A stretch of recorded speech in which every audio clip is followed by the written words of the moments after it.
इस दुनिया का एक उसूल है, जब इंसानी समूहों में एक दूसरे से आगे बढ़ने की लालसा होगी और दूसरा समूह उसका दमन करता रहेगा तो संघर्ष शुरू हो जाएगा। झारखंड भी उसी दमन का नतीजा था, जिसका परिणाम 15 नवंबर 2000 के आधी रात को निकलकर बाहर आया था।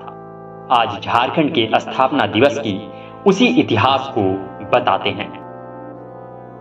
उस दिन बिहार का दक्षिणी हिस्सा झारखंड बन रहा था। आदिवासी और मूलवासी समुदाय के वर्षों संघर्ष के बाद देश की लोकतांत्रिक व्यवस्था ने उस रात एक राज्य को दो भागों में बांट दिया।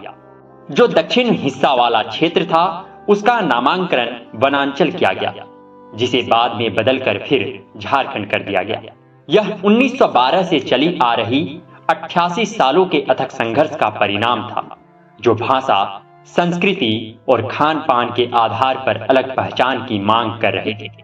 अब वो पूरा हो चुका था, लेकिन एक अलग राज्य का निर्माण इतना आसान नहीं था। इतिहास के पन्नों में स्वर्ण अक्षरों में लिखा गया है कि एक अलग राज्य की सोच और कल्पना झारखंड के सिरमौर, भारतीय हॉकी कप्तान और संविधान सभा के सदस्य जयपाल सिंह मुंडा ने लाया था। वो दक्षिण बिहार के लोगों का अगुवा बनकर सामने आए थे और उस वक्त उनका साथ राम नारायण सिंह जैसे गुलाम भारत के बड़े नेता दे रहे थे।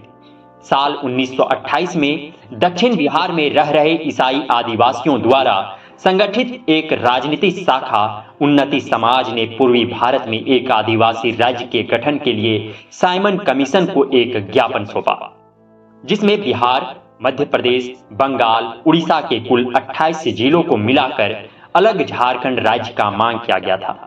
लेकिन इस मांग को साल 1929 में साइमन कमीशन द्वारा खारिज कर दिया गया। इतना ही नहीं, जब 1947 में देश को आजादी मिली, तब पहले प्रधानमंत्री रहे जवाहरलाल नेहरू ने अलग झारखंड की मांग को यह कहकर अस्वीकार कर दिया कि बिहार को फाड़खंड नहीं बनाया जाएगा। देश की आजादी के बीच लोग खुशियां मना रहे थे।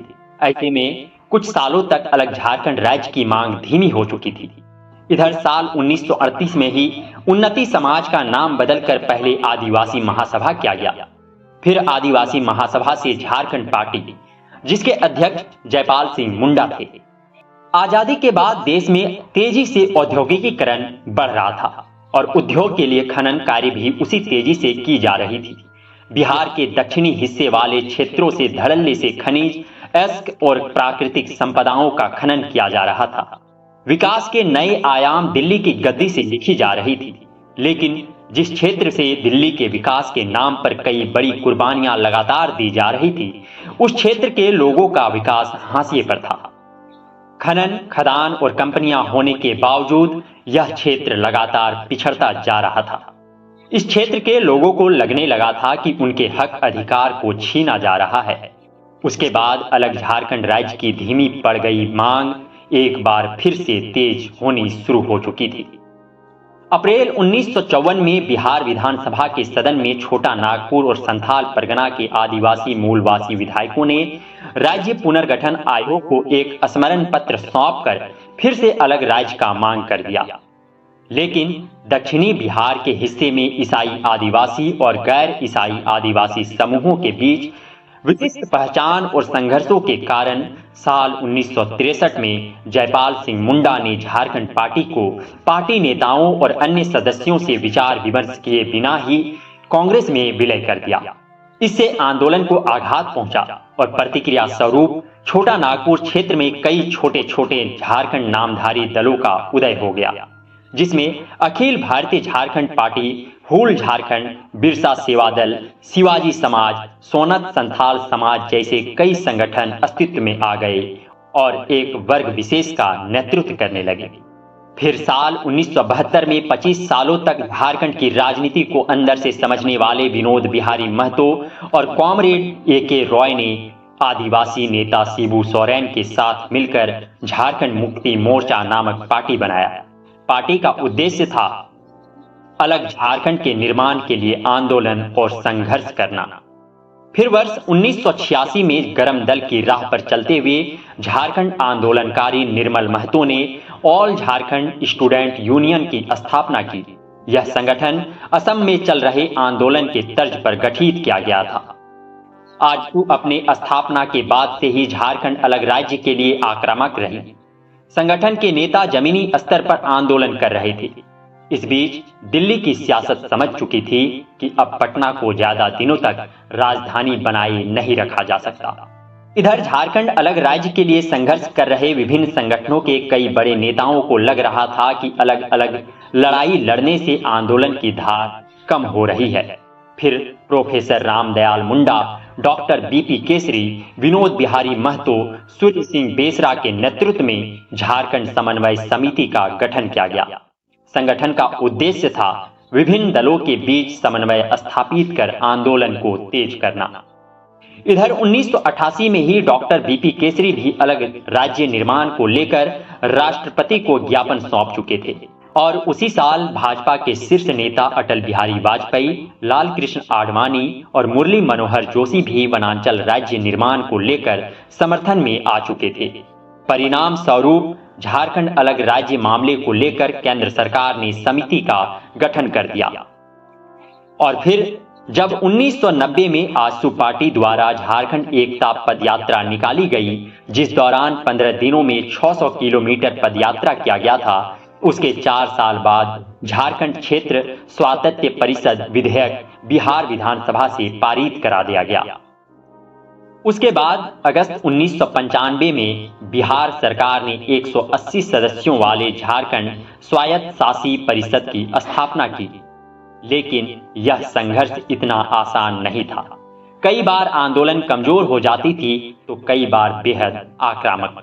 लेकिन साल 1998 में झारखंड अलग राज्य आंदोलन जब कमजोर पड़ गया, तब जस्टिस लाल पिंगलेनाथ शाहदेव ने इस आंदोलन का नेतृत्व किया। वर्ष 1998 में केंद्र सरकार ने झारखंड राज्य के गठन से संबंधित विधेयक को बिहार विधानसभा में भेजने का फैसला किया, जिस पर तब पिछड़ों के नेता कहे जाने वाले लालू प्रसाद यादव ने कहा कि राज्य का बंटवारा उनकी लाश पर होगा।